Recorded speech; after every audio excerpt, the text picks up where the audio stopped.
Olá, eu sou a Júlia Mayumi, estou aqui com a Laila Gomes e este é o episódio 11 do podcast do PPAS, Portal Psicologia na Assistência Social. O PPAS é um projeto que busca reunir, produzir e divulgar materiais e referências sobre a atuação da psicologia no campo da assistência social, ampliando o acesso e a circulação desse conhecimento. Hoje temos a alegria de receber a psicóloga Beatriz Sachs Rani. Olá, pessoas! Estamos aqui com a Beatriz, que é formada pela PUC de São Paulo, mestre e doutora pelo Departamento de Psicologia Escolar e de Desenvolvimento Humano da Universidade de São Paulo. Durante o doutorado, ela realizou também um estágio de sanduíche na Universidade de Porto, em Portugal, e a sua tese deu origem ao livro No Interior da Medida Socioeducativa, Itinerários Narrativos e Encontro como Resistência, publicado recentemente em 2026 e que vai atravessar grande parte da nossa conversa de hoje. Ao longo da trajetória, Beatriz atuou com juventudes em contextos de violência e no cumprimento de medidas socioeducativas.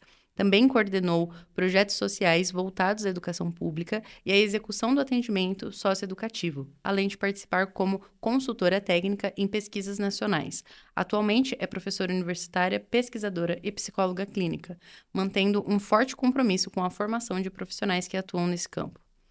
Ao longo desse episódio, vamos conversar sobre essa trajetória e sobre o que a sua pesquisa nos ensina a respeito das práticas de psicologia na socioeducação, em especial nas medidas socioeducativas em meio aberto, que integram a política de assistência social e são desenvolvidas principalmente pelo CREAS. Beatriz, é uma grande satisfação te receber aqui no nosso podcast. E para começar a nossa conversa, eu queria voltar um pouco no início desse percurso. Quando eu li o seu livro, me marcou muito uma reflexão que você traz, a de que mais importante de um caminho não é exatamente o destino, mas aquilo que acontece ao longo dele, os encontros, os imprevistos e as experiências que acabam nos transformando. Então, eu queria começar justamente te perguntando o que levou você a trabalhar com a medida socioeducativa e, olhando hoje para essa trajetória, como esse caminho transformou a sua maneira de compreender a psicologia e de atuar nesse campo. Bom, gente, quero agradecer o convite. Para mim aqui é uma alegria estar aqui, conversar com vocês. Eu comecei a trabalhar com as medidas socioeducativas, foi meu primeiro emprego como psicóloga. Então, assim que eu me formei, um certo para onde vou, eu estava ainda muito mobilizada por uma professora da graduação, que é a Lurdinha atrás, que trabalhou por muitos anos, né, com a medida socioeducativa, que foi uma das pessoas que pensou o Estatuto da Criança e do Adolescente e as medidas, diretora, diretora da FEBEM, já extinta. E o meu primeiro emprego foi no SEDECA Sapopemba, né, que é o Centro de Defesa dos Direitos da Criança e do Adolescente. Naquela época, que foi em 2009, o SEDECA Sapopemba segue sendo, né? Mas assim, o SEDECA era um importante executor das medidas socioeducativas de meio aberto e participava, e foi aí que eu fui aprender, de muitas frentes que tinham a ver com garantir direitos desses e dessas adolescentes, para além da execução, né? Desse trabalho diário de atendimento, enfim. Então, o SEDECA fazia fiscalização nas unidades da Fundação Casa. A gente participava de debates que pensavam a violência policial, que sempre vitimou, né, essas adolescentes. Então, o SEDECA foi uma grande escola, assim, para mim. No SEDECA, eu fui apresentada a dilemas, que é isso, né? A graduação não vai dar conta de muita coisa, né? Acho que a gente aprende um certo percurso, sai e vai se deparar com a vida ela mesma, né? E se deparar com a vida de se perguntar, porque eu acho que não é uma pergunta que todo mundo faz, e não faz sempre, o que a gente faz com a vida, né? Então, eu tinha que me deparar com dilemas muito importantes para mim, que era um adolescente não cumpre medida socioeducativa. A gente informa o Poder Judiciário, a gente faz isso entendendo que isso é o melhor que a gente pode fazer, né? A gente desconsidera o que é um adolescente não cumprir. A gente coloca sobre os adolescentes, ou reforça, ressalta sobre os adolescentes certos estigmas. A gente faz tudo isso, né? Então, acho que trabalhar com medida socioeducativa é um trabalho que requer, né, que convida a gente para uma atenção muito ativa e cotidiana, né, em relação àquilo que a gente faz, sobretudo aos preconceitos, né, aos deslizes, e trabalhar com adolescentes, para mim, tem sido sempre muito importante, primeiro porque faz com que eu precise me interrogar, antes, né, de interrogar esses e essas adolescentes, assim. No sentido de pensar mesmo que vida, que ética para a vida eu quero defender, né? Então, acho que o SEDECA entra para mim nessa trajetória e depois todos os trabalhos que eu faço como psicóloga vem nessa toada, né? Então, em seguida eu vou trabalhar para a MAOSC, que não existe mais, que dava cursos de qualificação profissional básica para adolescentes na Fundação Casa. Daí eu fico 4 anos, quase todos os dias, em unidades de internação, porque eu era uma espécie de coordenação pedagógica, e eu entendia que eu tinha que estar presente, porque os educadores e educadoras com quem eu trabalhava se viam interpelados por muitas violências, né? Por muitos problemas mesmo na relação institucional com a Fundação Casa, né? Então eu entendia que o mínimo como coordenadora era estar lá. O que me ensinou muito a me deslocar de uma posição que diz como as coisas precisam ser feitas sem estar lá. Que é uma posição à qual eu penso que a gente é convocada na medida socioeducativa. Dizer ao adolescente como viver a vida, dizer o emprego que ele tem que ter, dizer que ele tem que se resignar, sem usar essa palavra, mas muitas vezes é isso que a gente convida, né? Então eu gosto dos dilemas, assim, que a medida socioeducativa me coloca como psicóloga. Depois dessa introdução importantíssima que tivemos, vamos começar aqui o primeiro bloco sobre a medida socioeducativa e a produção de silenciamentos. E a nossa primeira pergunta para esse bloco é justamente, né, na linha do que você já começou a trazer, né? E como que a medida socioeducativa ela foi construída para responsabilizar adolescentes sem romper com a garantia de direitos, ou seja, sem reduzir o adolescente ao ato infracional que ele cometeu. No entanto, na sua pesquisa, mostra que muitas vezes a infração cometida acaba ocupando mais espaço do que a história desses jovens, né? Como que você entende essa distância entre o que a política propõe e o que acontece na prática? As medidas socioeducativas, elas vêm, né, com o Estatuto da Criança e do Adolescente, a partir de muita mobilização social pelo fim, né, da ditadura civil-militar, em prol da Constituição Federal de 88 e o ECA vem em 90. Então, o ECA ele tem, digamos, um papel muito fundamental de dizer essa lei é para crianças e adolescentes, né? Então, fazer um corte em relação à legislação anterior, dos anos 20, depois revisada nos anos 70, em plena ditadura, que era o Código de Menor, né? Então, ele passa a lei, né, o Estatuto da Criança e do Adolescente passa a afirmar crianças e adolescentes entre 0 e 18 anos de idade como sujeitos de direitos, né?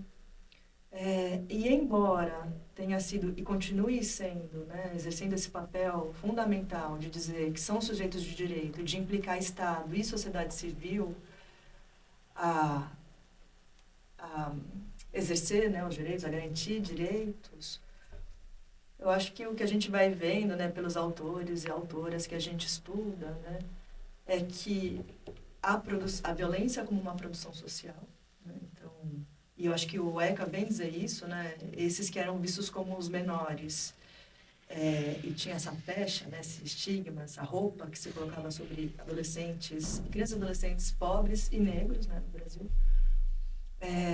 Essa roupa é retirada, né, para dizer que são sujeitos de direitos, mas a gente vive sob uma lógica que rege as relações e que eu penso que a psicologia ajuda a gente a pensar tudo isso como produção, tudo isso o quê, né? A violência como produção social, que precisa ser lida a partir da chave da interseccionalidade, mas também as nossas práticas na psicologia como produção e que, portanto, embora a gente tenha ou precise ter sempre uma certa atenção àquilo que a gente faz dentro da psicologia, também nós, psicólogos vão produzindo muito problema, né? Então, quando eu vou propondo assim, há um certo silenciamento importante da medida socioeducativa, Isso vem para mim muito em função das 2 primeiras experiências de trabalho que eu tive e que depois eu acho que é isso, né? A pesquisa faz ressaltar algumas coisas que a gente vai vendo e faz, claro, nos interpelar a pensar, então, o que a gente faz com isso, né? Para além de dizer do que acontece. Mas o silenciamento que eu quero dizer era assim, eu fui aprendendo, e isso embora eu estivesse no SEDECA, que é um lugar que para mim segue sendo uma referência importante, de um lugar muito crítico e que nasce, né, o SEDECA a partir de muita violência, né? E de pensar como pode ser esse bairro, como a gente protege. Então, acho que o SEDECA tem essa atuação importante. E embora houvesse essa atuação importante, né, de fazer denúncia, de acompanhar os adolescentes em medida associativa, de interrogar o Poder Judiciário em relação à medida que tinha sido atribuída para os adolescentes, quando a gente entendia que era mais gravosa do que deveria ser. No cotidiano, o que vai se realizando muitas vezes é uma necessidade, um convite a uma adaptação do adolescente, da adolescente, para corresponder àquilo que muitas vezes é solicitado a eles e elas para que se vejam sem a medida socioeducativa. E esse é um jogo muito difícil de jogar, né? Porque, de fato, assim, acho que o que a gente tem vivido, e eu estou falando da realidade de São Paulo, que é a que eu trabalho e que eu pesquiso, né? Na realidade de São Paulo, o que a gente tem vivido, e eu acho que nos últimos anos mais intensamente, e quase um retorno ao Código de Menores, é um judiciário interpelando os adolescentes a dizerem o que fizeram, e muito numa chave de culpa, que não tem nada a ver com responsabilização, a toparem, né, empregos mal remunerados, precarizados, que não vão mudar a condição de vida desses adolescentes, a se submeterem a formas de violência institucional. E quando eu chamo do silenciamento, é porque muitas vezes eu via e vejo que um desafio que a gente tem é como a gente joga esse jogo sem desconsiderar a vida que esses adolescentes vivem, sem disputar com os adolescentes o sentido daquilo que eles vivem, sem pensar criticamente com eles e elas o que é a medida socioeducativa e por que não são todos os meninos e todas as meninas que cometem ato infracional que recebem a medida socioeducativa. E eu não estou defendendo isso, né? Que todo mundo receba a medida socioeducativa. Mas que a gente possa fazer com esses meninos e meninas um pensamento reflexivo que os ajude, né? Não ajude, mas que possibilite pensar junto como a punição existe de maneira tão distinta, tão diversa e produtora de desigualdade. E os silenciamentos, do meu ponto de vista, acontecem quando a gente desconsidera que é função nossa fazer isso. E aí não só da psicologia, mas de qualquer sujeito, né, que está trabalhando com a medida socioeducativa. Então, para mim, o silenciamento tem a ver com assujeitamento, que é uma ação cotidiana que a gente vai fazendo, e muitas vezes faz com boa vontade, mas faz uma espécie de dobra, né, do sujeito em relação a ele mesmo. Assim, né? E aí silencia o quê? O racismo, silencia a desigualdade de classe, silencia a violência policial, silencia o medo que muitas vezes os meninos e as meninas dizem de sofrer violência, e a gente, bom, não tem nada que eu possa fazer com isso. Quando eu trabalhava para a Fundação Casa, muitas vezes aconteceu de eu chegar na unidade de internação para acompanhar um curso. E muitas vezes aconteceu de os meninos, eu trabalhei principalmente com meninos, né, estarem muito machucados. Né? E os educadores e as educadoras sempre me perguntavam, bom, o que a gente pode com isso, né? Porque e acho que a gente pode muita coisa, a gente pode fazer denúncia anônima, mas eu passei a pensar que a gente precisa poder alguma coisa mais urgente com os meninos e as meninas, quando a gente encontra, que é poder dizer, no mínimo, isso não deveria ter acontecido. Porque muitas vezes os meninos me diziam, bom, mas eu fiz por onde? Né? Porque eu roubei, eu trafiquei. Né? Não, né? Não existe essa lógica em que você trafica e, portanto, você pode apanhar. Não deveria haver, não deveria ser normalizado. Então, romper silenciamentos em nome de uma não naturalização das violações que ao longo da história brasileira passaram a ser naturalizadas, né? Para uns, né? Não para todos. Acho que só para complementar um pouquinho, então você acredita que de alguma maneira potencializou essa roupagem do crime? Então, assim, a pessoa, ela entrou ali, esse rapaz, ele entra ali e agora, a partir de agora, ele veste essa roupa que nunca mais sai dele, né? Então, assim, para sempre ele vai ter um histórico institucional, para sempre ele vai ser marcado por isso, né? Então, você acha que acabou tirando algumas roupagens, mas colocando outras? Não sei se tirou, porque talvez seja eu precisasse pensar mais, mas se a gente olha quem eram os meninos que estavam na FEBEM, né, que foi aqui em São Paulo extinta em 2004, 2005, e os que estão na Fundação Casa, a verdade é que o público não mudou. Seguem sendo meninos, sobretudo meninos, negros e pobres, né? Eu acho que a gente não conseguiu alcançar, mudar uma lógica social que vai pensar uma racionalidade punitivista. E o contrário, né? Acho que a gente tem cada vez mais reivindicado isso. Novas legislações que punam. Agora a gente está super arriscando, né, que a redução da maioridade penal passe, né? Ou então o tempo, a ampliação do tempo de internação.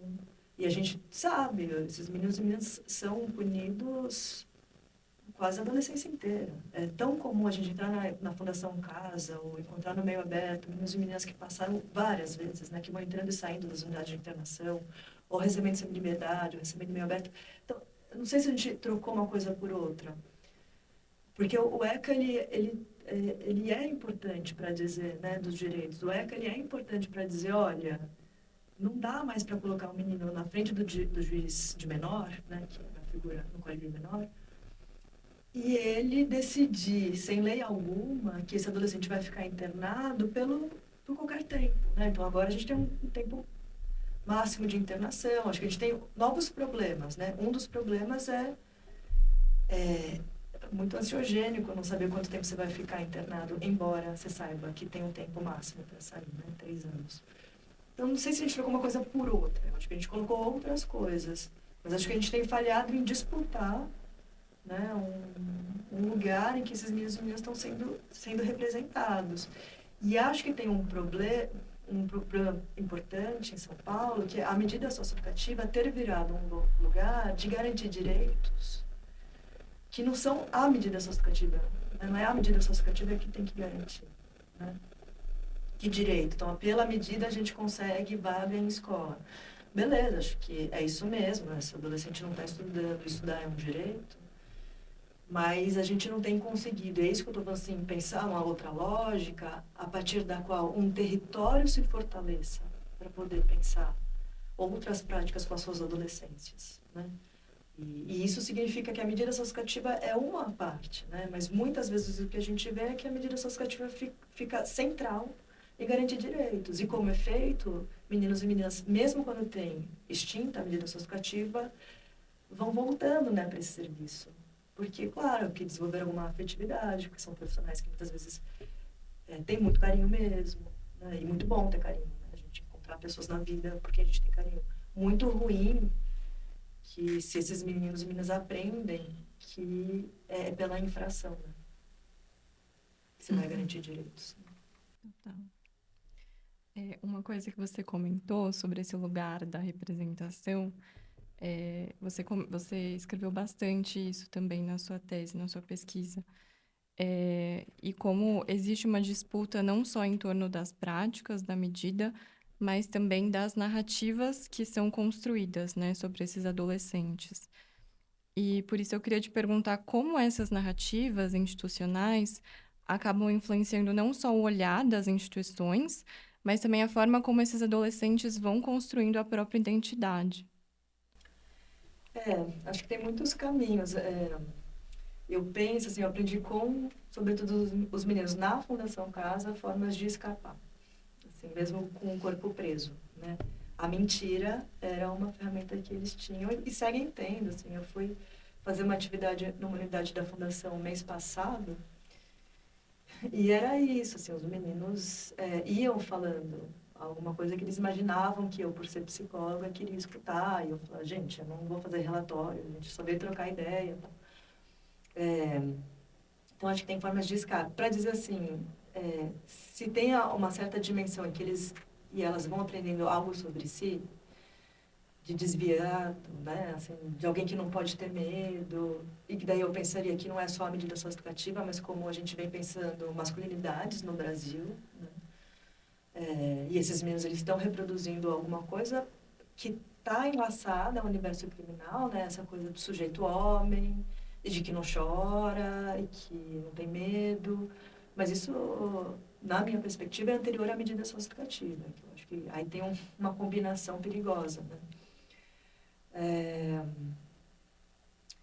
Então, eu acho que, assim, quando eu vou falando das narrativas sobre eles e elas, acho que tem, fundamentalmente, assim, um ator que interpela esses adolescentes, que é o Poder Judiciário, né? Em São Paulo, há muitos anos, isso segue sendo, se desenvolveu um pensamento, que, na verdade, está dizendo da realidade, que é assim, para o adolescente ter a medida socioeducativa extinta, ele precisa realizar 3 coisas, né? Estudar, trabalhar, fazer uma qualificação profissional. Eu não vejo o menor problema com isso. O problema que eu vejo nisso é a gente não poder se perguntar, e muitas vezes prescindir de perguntar, que escola? O que você quer estudar? Né?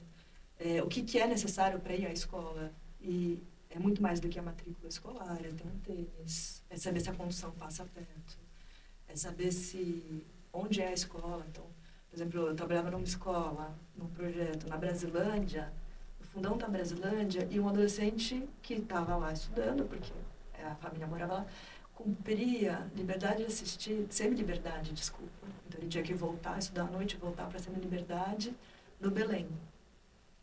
Era uma caminhada, assim, que é para não acontecer. Só que não é que é para não acontecer dele estudar, é para acontecer numa certa direção, que tá vendo? Abandonou. Tá vendo? Ele não quer mudar. Então, as narrativas são construídas assim, e a gente falha quando não vê a produção institucional das narrativas, né? Quando tudo vai se reunindo para uma certa direção, né? De afirmar uma certa... Agora, acho que sim, em alguma medida os meninos e as meninas vão aprendendo algo sobre si, nisso que o universo criminal segue oferecendo e a gente não consegue disputar, que é ter um lugar, que é aquilo que eu sei aqui presta, né? Tem uma certa organização que lá dá, né? Tem algumas pesquisas, então tem uma pesquisa da Bruna Gizzi, que é do direito, essa pesquisa é de 2016, se eu não me engano é a tese dela de doutorado, que ela vai estudar com meninas que estão na medida socioeducativa, ela vai estudar a questão do arrependimento. Então, como as profissionais, psicólogas, assistentes sociais, iam querendo acessar nas adolescentes o arrependimento. A gente vai pensar, por exemplo, com a Rita Segato, que o arrependimento não tem nada a ver com responsabilização, né? Tinha lá arrependimento muito mais a ver com uma produção de culpa do que com pensar a história daquilo que havia acontecido. E quando a gente vai ver que boa parte dos adolescentes, pelo menos no meio aberto, tá com medida socioeducativa por terem roubado, furtado, não roubado, furtado uma camiseta, uma calça, é grave, né? Que o que se espera é uma culpa irreflexiva. Para finalizar agora esse bloco, pensando mais especificamente na assistência social, as medidas socioeducativas em meio ao aberto, elas acontecem em diálogo com o território, com as famílias e com a rede de proteção social. Na sua visão, o que esse contexto acrescenta à atuação da psicologia, né? Quais são as possibilidades que ela abre para acompanhar esses adolescentes para além do cumprimento da medida? Legal. Pensando meio aberto, né? Também as unidades de internação, a proposta é que os adolescentes cumpram a medida socioeducativa perto do seu território de referência, né? Famílias, afetos, né? Quando a gente vai trabalhar, aí pensando na psicologia, a medida socioeducativa, assim como a saúde, né? Enfim, a ciência social, na verdade, também convidariam a gente a conhecer os territórios, né? A conhecer por onde passam, onde estão vivendo as pessoas com quem a gente trabalha. Então, um convite que eu acho que é muito importante que a medida socioeducativa pode fazer para a gente da psicologia é repensar o modo como a gente atende as pessoas, trabalha, né? Trabalha com as pessoas, convida as pessoas a estarem junto com a gente. Então, por exemplo, eu penso que ainda é muito forte na nossa formação a ideia de que o psicólogo atende numa sala fechada, no 1-a-1, e quem a gente vai chamar para trocar ideia sobre aquela pessoa ou com aquela pessoa é o pai e a mãe. Daí o pai e a mãe trabalham, ou não querem vir, ou qualquer coisa, aí a gente vai falar que o pai e a mãe são péssimos pais e mães. A medida socioeducativa, ela convida a gente a repensar mesmo a ideia de família, né? E quem são os afetos e outras redes, outros laços que os adolescentes possam ter. Agora, para eu conhecer isso, eu preciso me interessar. Eu preciso me interessar por ir atrás. Atrás é ruim, né? Por ir junto com os adolescentes e adolescentes. Então, esse é conhecer a escola. E conhecer a escola não é bater lá e falar, olha, eu trabalho na medida socioeducativa. Não, eu quero saber, né? Como são os professores e as professoras, como está a relação. Como é para aquele menino e menina chegarem à escola, que percurso faz, quanto tempo leva, se está podendo se alimentar, quais são as questões de saúde. Eu vou falando de saúde, eu pensei, outro dia eu estava dando uma supervisão, né, para um serviço de medida, e aí eu falei assim, olha, eu fui aprendendo, eu aprendi mesmo com um defensor público, que eu acho que é muito interessante, não está mais na área das medidas, mas ficou por muito tempo, e que ele aprendeu com um adolescente, que para esse adolescente, um certo adolescente ir à escola, voltar a estudar, para ele era muito importante emagrecer. Ele tinha muita vergonha do corpo dele, né? Para outro adolescente, era ir ao dentista. Ele tinha muita vergonha do sorriso dele. Nunca tinha tido a oportunidade de ir ao dentista. Quando eu digo isso para o serviço de medida, o pessoal dá risada.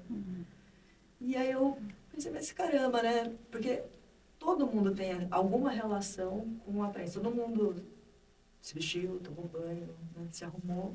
E quando a gente vai pensar com os adolescentes, ainda, e é uma equipe muito boa, muito dedicada. Mas essas coisas, eu não sei, parece besteira, né? Mas a besteira também sinaliza alguma coisa de importante para a gente, né? Então, voltando à sua pergunta, né? Eu penso que a medida ajuda não, né? Possibilita que a gente repense a nossa própria formação, ainda muito pouco pensando nas interseccionalidades no seu currículo, mas também muito pouco pensando outros lugares, outros fazeres, a se interessar. Eu ia falar se envolver, mas acho que é a se interessar mesmo, se interessar a entender que vida, como é a vida, e mais do que isso, que as pessoas com quem a gente trabalha precisam poder nos interrogar. Então, eu aprendi, com a medida socioeducativa, a fazer atendimento indo tomar sorvete, caminhando pelo bairro. Eu aprendi que eu não podia chamar um adolescente, que depois eu fui descobrir que não vinha, porque tinha medo que eu ia chamar a polícia, porque essa era a história dele. Eu não ia chamar, mas ele imaginava que eu ia chamar. Isso era mais forte do que o que eu dizia. Então, eu entendi que não era chamá-lo, era ir até ele. Então, eu ia até ele, esperava ele tomar banho, depois a gente ia caminhar. E aí eu ia entendendo quais eram os medos dele. Então, acho que o Lancet fala isso, né? Assim, uma clínica que se faz na rua, que se faz ao lado, que se faz caminhando. E por que nos interpela? Porque daí a gente vai colocar o nosso corpo em outras situações, né? E vai ter que fazer relatórios, vai ter que fazer atendimentos que não podem mais ser pautados em perguntas que existiam antes de eu me encontrar com essa pessoa, que não podem ser genéricas. Eu acho que isso que você acabou de trazer, é muito do que está no seu livro, né? Que acho que uma crítica muito bonita que você faz o que é escutar, né? Então, assim, o que ele fez foi escutar esses adolescentes. Então, olha, eu precisaria emagrecer, eu precisaria disso, né? E escutar não é só esperar o outro terminar de falar, né? Escutar é estar interessado, como você trouxe, né? Olá, este é o segundo bloco do episódio 11 do podcast do PPAS. E hoje estamos entrevistando a psicóloga Beatriz Sachs. Beatriz, uma ideia que aparece repetidas vezes no seu livro é a aposta no encontro. Mesmo dentro de uma instituição marcada por tantos limites, você parece sustentar que ainda existe a possibilidade de algo novo surgir entre as pessoas. Por isso, eu te pergunto, o que faz de um encontro uma experiência capaz de transformar quem escuta e quem é escutado? Eu acho que esse é um tema que tem me interpelado, assim, né, há algum tempo. É, acho que fazendo essa pesquisa, né, que depois, que era a tese de doutorado, que virou livro, eu tinha uma pergunta que era, parecia, e para mim, quando eu falo, segue parecendo besta, que é, eu comecei a minha pesquisa com os adolescentes, e aí eram todos meninos, perguntando para eles o que era a medida socioeducativa. Porque eu tinha essa aposta, assim, pela experiência, né, de que a medida socioeducativa tem a lei e tem as muitas coisas que ela representa e produz, né, na vida dos meninos e das meninas que recebem medida socioeducativa. E aí os meninos toparam, né, que a gente começasse a conversa por aí. E de fato, cada um dos meninos, foram 5, a partir da mesma pergunta foram para lugares muito distintos. Então, um foi falar do ato infracional e depois dos dilemas que tinha de ficar ou não ficar, e tinha medo de para o sistema adulto, né? Ele estava para fazer 18 anos de idade. Outro ia falar da escola, outro falou sobre ser pai, né? Então, outro falou da biqueira, enfim, foram para lugares muito distintos. E foi um problema bom, assim, porque a minha proposta não era dizer, então, a medida socioeducativa é muita coisa. O que me importava é dizer o que a gente, como a gente produz essa muita coisa, e se a gente avalia, ou como a gente considera, não avalia, considera os efeitos, né, dos nossos encontros com os adolescentes. Eu achava, e sigo achando, que a gente que trabalha com os adolescentes vai ter muito mais trabalho do que a gente vai tendo, né, na relação.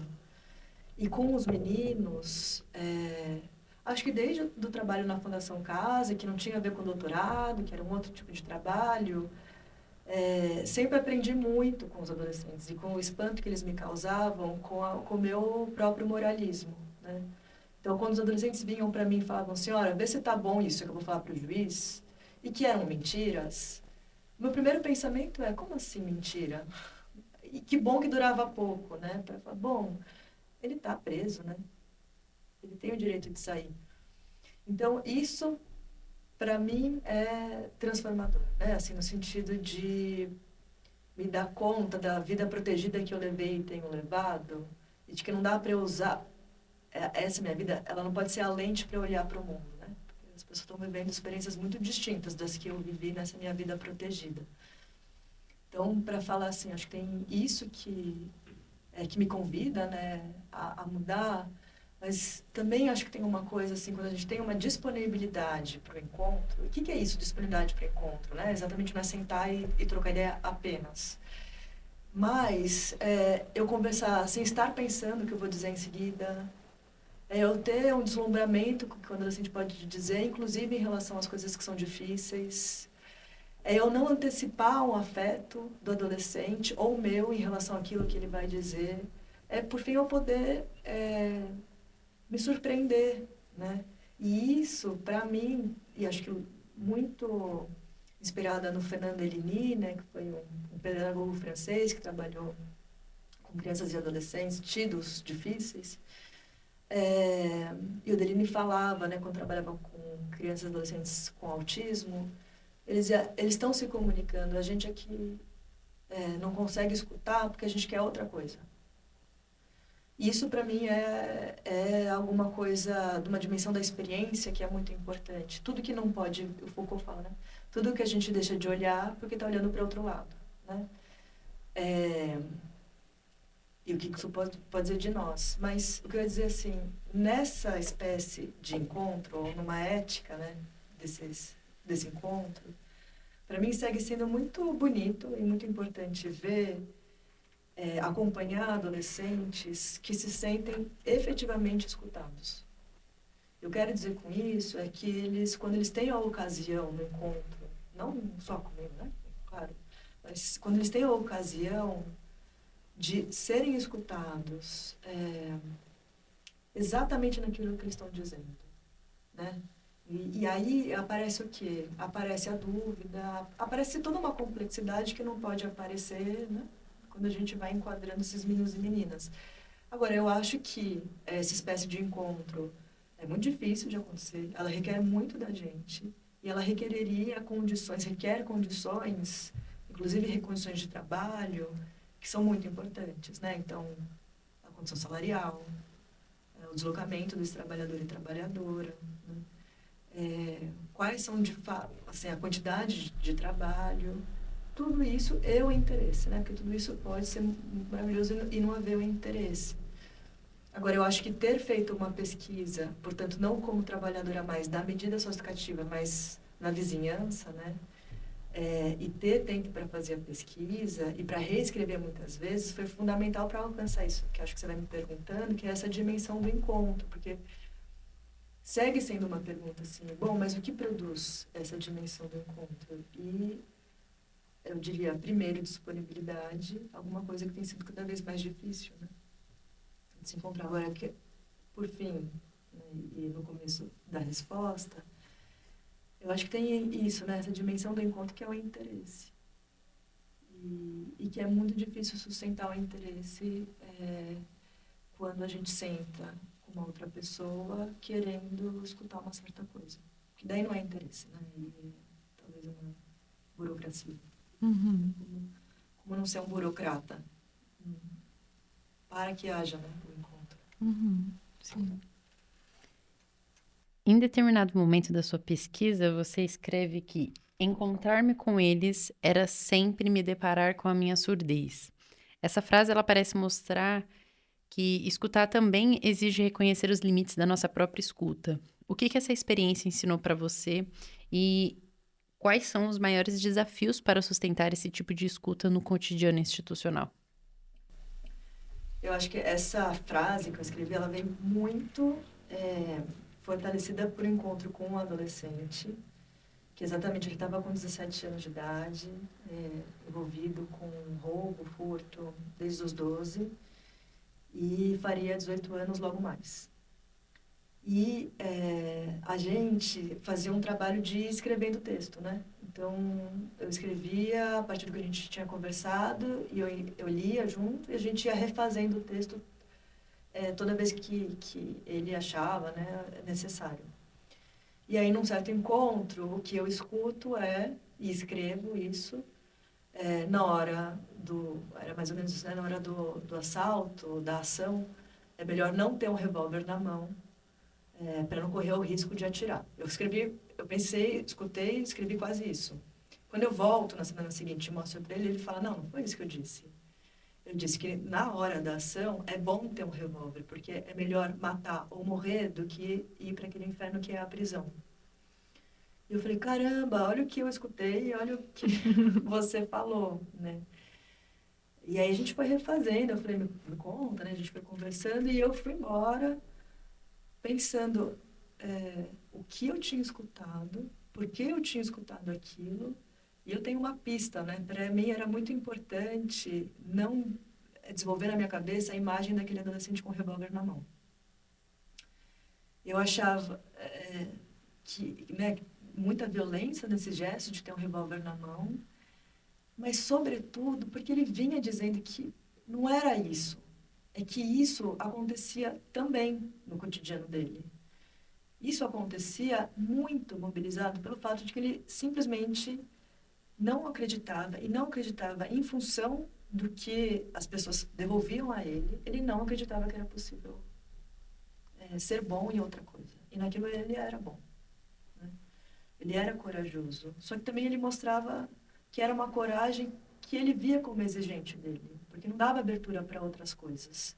Esse mesmo menino, quando tentava não roubar, ele ia trabalhar como entregador de pizza, ainda, né, que não tivesse 18 anos de idade, mas isso era possível, isso ele conseguia fazer nos horários que ele tinha, mas ele falava, bom, mas aí o risco é eu ser parado pela polícia, e eu sou, e daí eu apanho, 18 anos de idade, e eu pergunto, bom, e como é isso para você? Ele fala, se eu morrer, colocam outro no meu lugar. Então, essa surdez ela tem a ver também com o modo como a gente aprende. E aí eu estou pensando, mesmo como a gente aprende, inclusive a psicologia, que as coisas, embora pareçam muito complexas, elas ficam um pouco complexas, né? Porque a gente precisa dar um lugar para aquilo que a gente escuta. E eu acho que é isso, né? Eu ia encontrando um lugar que me apaziguava e não conseguia escutar o que para ele produzia dilemas. Uma vez eu falei, né, sobre essa fala, e aí me interpelaram, assim, era num seminário. Bom, mas não pode ser apenas que você escutou errado? Ué, pode ser, mas eu acredito no inconsciente. E que eu me subjetivo também nesses encontros, né? E pode ser que eu tenha escutado errado. Mas eu boto minha mão no fogo como a gente na psicologia vai o tempo todo escutando nesse outro lugar. Não só porque a gente escuta errado, mas porque a gente pode durar muito pouco numa fala que pra gente vem como violenta. Então, acho que é isso, né? Um menino que tem medo, eu não acho que é simples escutar o medo. Quando você não sente que não tem alguma coisa para colocar, né? Assim, para devolver ou para colocar no lugar desse medo, né? Então, esses desencontros, acho que tem a ver com a fala, eles seguem também porque a gente foi, né? É isso, subjetivado para isso, né? Para que as coisas sejam uma coisa ou outra, não uma coisa e outra. E daí, quando um adolescente diz, né, revela uma coisa e outra, é um esforço, né? Poder escutar.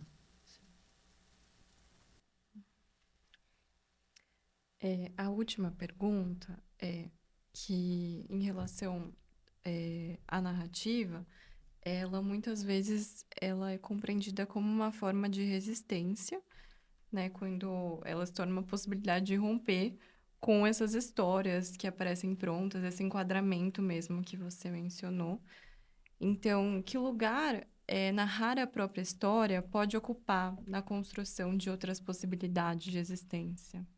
Olha, eu acho que primeiro, narrar a própria história tem essa posição autobiográfica, né, em que você pode dizer com as suas palavras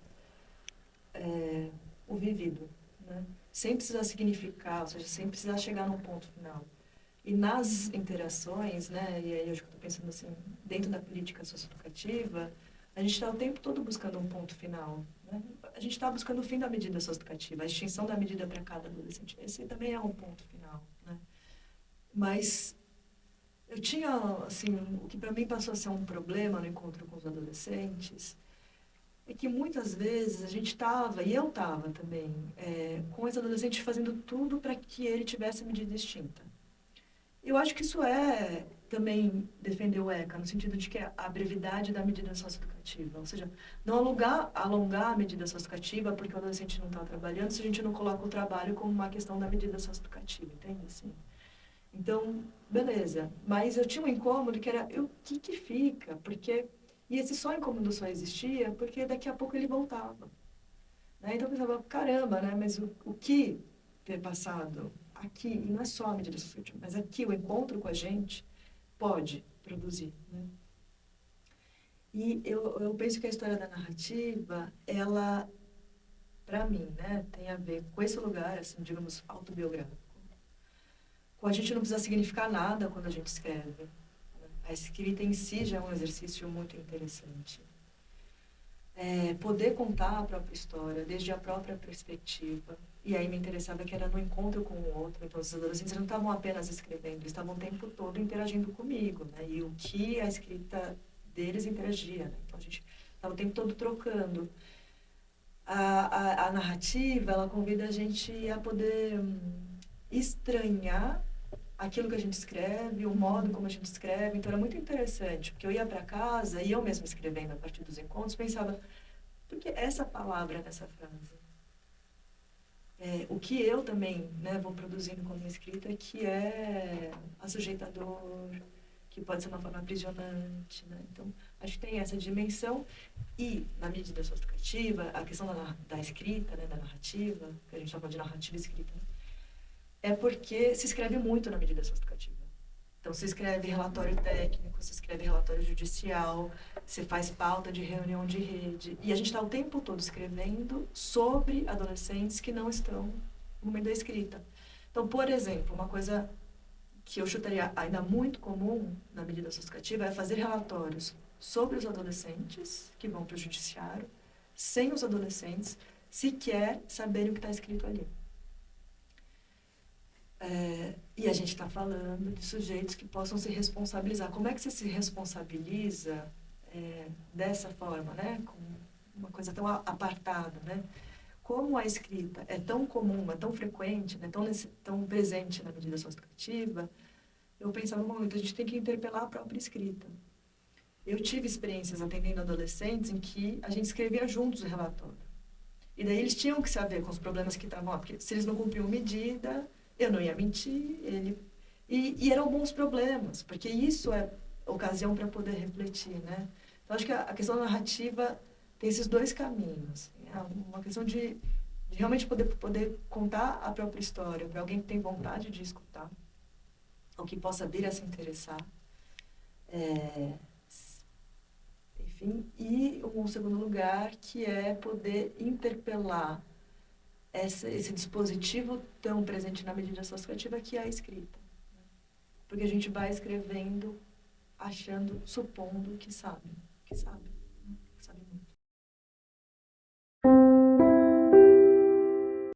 Esse é o terceiro bloco da entrevista com a psicóloga Beatriz Sachs.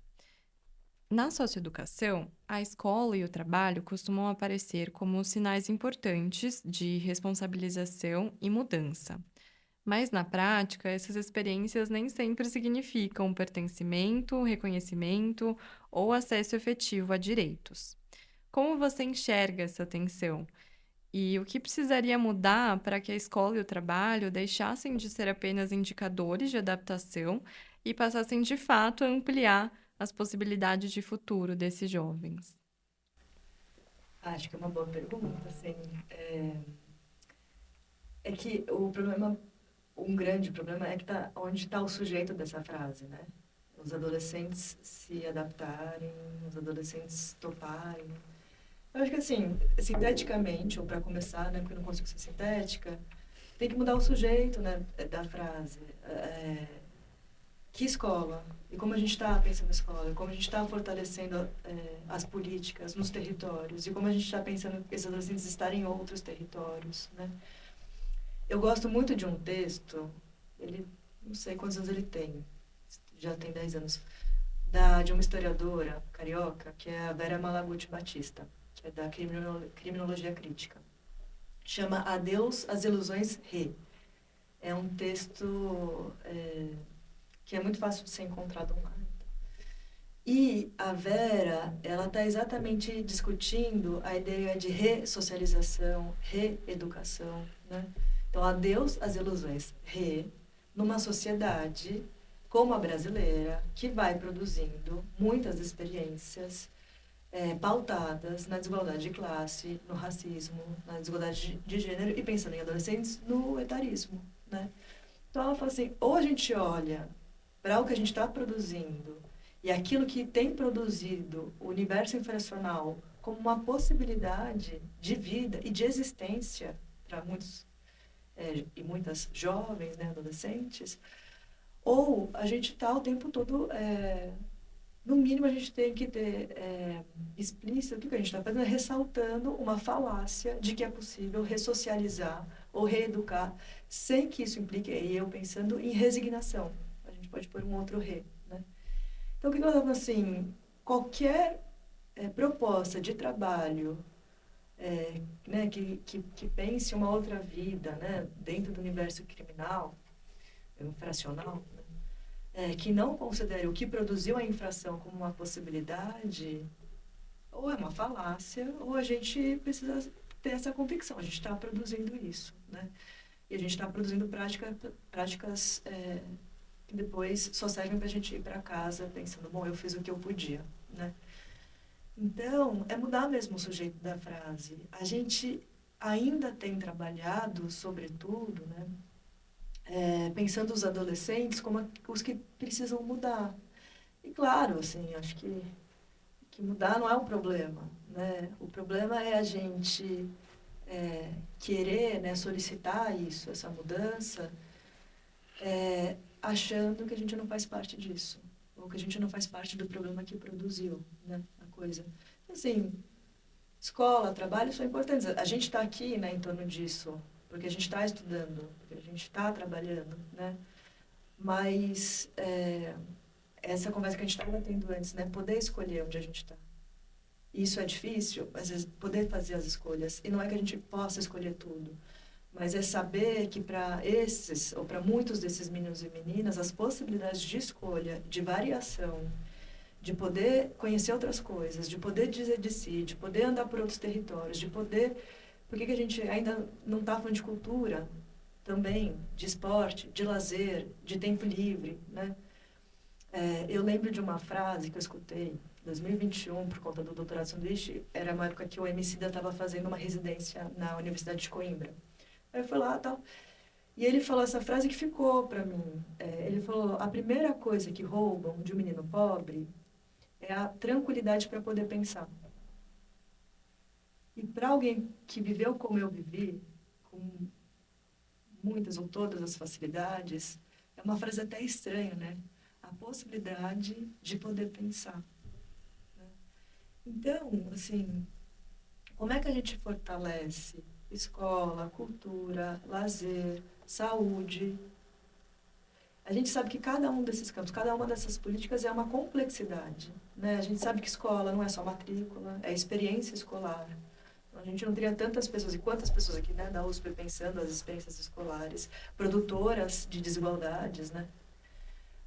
A gente sabe que saúde é uma vastidão, né? Como pensar saúde mental numa perspectiva do cuidado. Estava relendo um texto do Dejur ontem, por conta de uma atividade que eu vou fazer, e ele coloca assim, né, que é um psiquiatra falando para trabalhadores e trabalhadoras de uma fábrica, saúde mental como a possibilidade de desejar, a possibilidade de você conectar presente e passado a um futuro que você queira viver, né? Então, eu acho que é fortalecer a discussão nessa direção. E daí o adolescente, ele se torna também um parceiro, no sentido de poder pensar, no sentido de poder experimentar, no sentido de a gente ter uma rede que é fortalecida para poder segurar quando derrapa.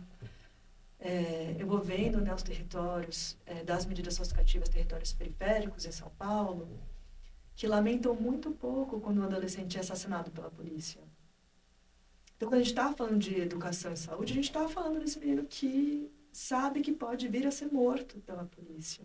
Quando a gente está pensando em saúde, eu lembro de um adolescente que estava contando assim, para a equipe técnica, se eu morrer amanhã, não tem problema. A minha mãe faz uma camiseta com o meu rosto, né, com a minha foto, chora por um dia e a vida segue. Então, para a gente pensar em trabalho, em educação, a gente precisa pensar que tem muitos jovens que estão se subjetivando assim, né? Com a ideia de que a vida deles vale muito pouco, de que eles estão aqui para morrer muito cedo, e daí não tem trabalho e educação. Quando a perspectiva de vida é não chegar aos 18 anos de idade, né? Então, essa disputa. E aí eu penso, assim, o que a medida socioeducativa pode? Aí eu estou pensando em execução da medida, né? Fundação Casa está meio fechado e meio aberto. É fazer a sério essa discussão nos territórios. E isso requer, assim, bunda na cadeira e tempo e interesse em conversar com as pessoas e saber do sofrimento psíquico do professor da escola pública que vai receber esse adolescente com medo. E aí não basta dizer que ele não pode ter medo, que ele é um preconceituoso. Como que a gente fortalece esses e essas professoras para... Então, é muito mais trabalho e muito mais interessante também, né, do que pensar que o adolescente tem que estar inserido, sem que a gente considere as condições para que isso aconteça de um jeito que possa ser bom. E bom, ou seja, produtor de outras experiências, né? Uhum. Além do podcast e das bibliografias comentadas, nosso site tem um objetivo principal de facilitar o acesso a materiais sobre a inserção da psicologia na assistência social. Disponibilizamos em diferentes meios e formatos livros, capítulos, artigos, teses, dissertações, referências técnicas e materiais multimídia. Bom, Nesse último bloco, a gente sempre pede para que os convidados eles compartilhem com os nossos ouvintes uma seleção de 2 ou 3 de seus próprios trabalhos, né, que vocês acham que você considera que poderiam contribuir para as pesquisas, para as reflexões. Dos meus próprios trabalhos. Eu não sei se tem.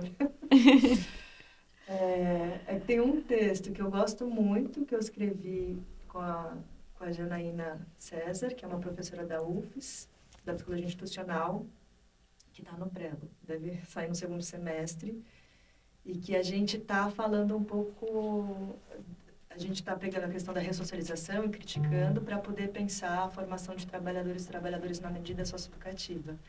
Eu acho que é isso que eu tenho buscado pensar mesmo, né, as práticas, né?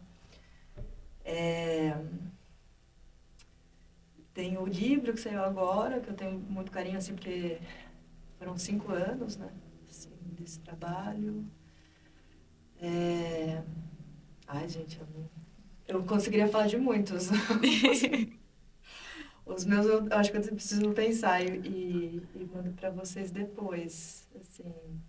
Acho que tem trabalhos mais recentes, tem um artigo que saiu ano passado na Desidades, né, que é uma revista do Rio. Eu gosto muito também, pensando em juventudes. Acho que esses mais recentes. E tem um que eu estava relendo, porque eu vou apresentar agora no encontro que vai acontecer na UFES, né, no Espírito Santo, em Vitória, que eu gosto muito também, que aí é pensando a dimensão do racismo e alguma, na medida socioeducativa, e um tema que tem me interessado estudar agora, que tem a ver com o pós-doutorado, que é poder pensar a imaginação nesse contexto, né? Assim, e é muito sintética, assim, a imaginação, né? Pensando a partir do Foucault e da Saidiya Hartman, que é uma professora estadunidense que tem pensado, né, a fabulação, assim, nas histórias de pessoas que foram escravizadas e mortas. Então, ela trabalha com arquivo, né? Então, poder pensar a imaginação / fabulação de outros destinos, junto, né, com adolescentes. E é um trabalho que vai ser publicado também. Então, é isso, são as coisas que ainda não saíram, que eu indicaria, mas não saíram. Tá. E para finalizar, teria alguma canção, alguma produção cultural, artística, que você indicaria como uma possibilidade fértil para reflexão daqueles que estão nos ouvindo? Eu acho que eu tendo a ir para os lugares que eu gosto mesmo, assim, que são os livros, assim, que eu vou mais conectada. Um livro que eu acho que é muito importante na psicologia e para pensar esse tema, que assim, são histórias anteriores à medida socioeducativa, que é um livro da Vera Malaguti Batista, que chama Difíceis Ganhos Fáceis. Ela está estudando 20 anos de pastas técnicas de adolescentes, então, entre os anos 60 e 80 no Rio de Janeiro, mas ela vai voltar antes dos anos 60 para pensar exatamente quem eram as meninas e os meninos que estavam na FEBEM. Então, um livro de história assim, do Brasil. Né? E ela vai falar de coisas que a gente encontra até hoje, assim, de relatórios técnicos de psicólogas que não liberam, né, os meninos e as meninas das unidades de internação em função do que elas entendem que eles estão querendo dizer quando dizem, então, difíceis ganhos fáceis é isso, né? Assim, é a fala de a partir de uma conversa, de uma entrevista de uma psicóloga com um adolescente que está falando o que ele vai fazer quando sair da internação, que é trabalhar, estudar. E ela escreve, né, no relatório dela, a fala dele e o brilho no olhar não coadunam com uma vida que ele poderá de fato levar. Uma vida de...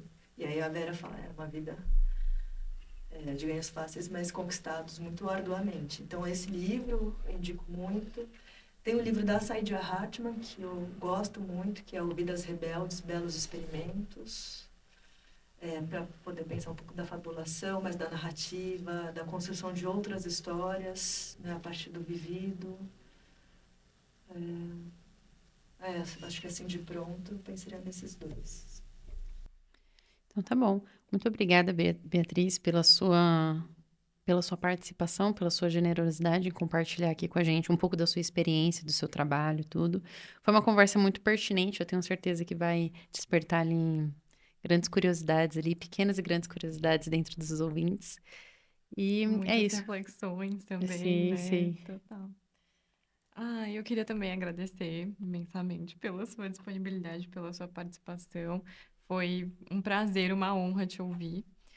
E antes de encerrarmos esse episódio, fica também um convite aos nossos ouvintes. O PPAS está realizando um novo projeto chamado Painel de Práticas, voltado a profissionais de psicologia que atuam no SUAS. A nossa proposta é reunir pequenos vídeos em que esses profissionais eles compartilhem um pouco do seu cotidiano de trabalho, dos desafios que encontram e das estratégias que constroem no dia a dia na assistência social. Então, se você atua nessa área e gostaria também de contribuir com essa iniciativa, todas as informações sobre como participar estão disponíveis no site do PPAS. Além disso, não deixem de acompanhar o PPAS nas nossas redes sociais e no nosso site. Até a próxima!